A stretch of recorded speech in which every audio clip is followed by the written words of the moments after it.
మొన్న అర్ధరాత్రి పూట మా స్నేహితులు ఫోన్ చేసి నాకు ఛాతీలో చాలా డిస్కంఫర్ట్గా ఉంది, బ్రీతింగ్ తీసుకోవడానికి ఇబ్బందిగా ఉంది, నోరంతా తడి ఆరిపోతుంది, ఏదో భయం వేస్తోందని ఫోన్ చేసి చెప్పాడు. అయితే నేను ఒకటే ఒక ప్రశ్న అడిగాను, రాత్రి ఏం ఆహారం తీసుకున్నావు, ఎన్ని గంటలకు తిన్నావు అని.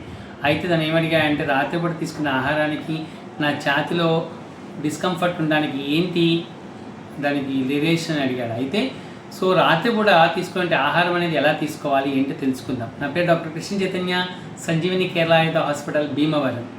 అయితే రాత్రిపూట తీసుకునే ఆహారం ఎప్పుడు కూడా లైట్గా ఉండాలి, తేలికపాటి ఆహారము, తేలిగ్గా జీర్ణమైన ఆహారము, ఫైబర్ ఎక్కువ, పీచు పదార్థాలు ఎక్కువగా ఉన్న ఆహారం తీసుకోవాలి. అది ఎర్లీగా 6:30 to 7 లోపు కనుక ఆహారం తీసుకోవాలి. ఎవరైతే రాత్రిపూట heavy food, biryani, pulao, next non veg, దాంతో కూడా ఆయిల్తో చేసినటువంటి వస్తువులు ఇవైతే ఎప్పుడైతే తీసుకుంటారో, తీసుకున్న వెంటనే నిద్రపోతే కనుక అది లోపల యాసిడ్ రిఫ్లెక్షన్స్ అనేవి జరిగి అది ఛాతీలోకి తన్నడం వలన ఈ డిస్కంఫర్ట్ అనేది ఉంటుంది. అయితే సో గ్యాస్ నొప్పి అని దాన్ని నిర్ధారించుకొని దానికి మెడికేషన్ ఇవ్వడం జరిగింది.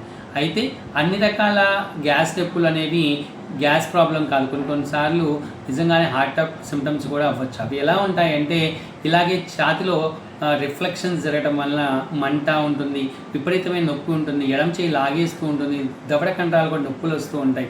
అయితే నొప్పి అనేది ఎక్కువసేపు ఉంటుంది, గ్యాస్ ట్యాబ్లెట్ ఇచ్చినా కానీ తగ్గదు. ఇలా ఉన్నప్పుడు చెమటలు పడుతూ ఉంటాయి. ఇలా ఉన్నప్పుడు కంపల్సరీ డాక్టర్ని సంప్రదించండి. నైట్ టైం మాత్రము కంపల్సరీగా 6:30 లోపు తేలిక ఆహారం తీసుకునే ప్రయత్నం చేయండి. వీడియో అందరికీ ఉపయోగపడుతుంది అనుకుంటున్నాను. షేర్ చేయండి. Thank you.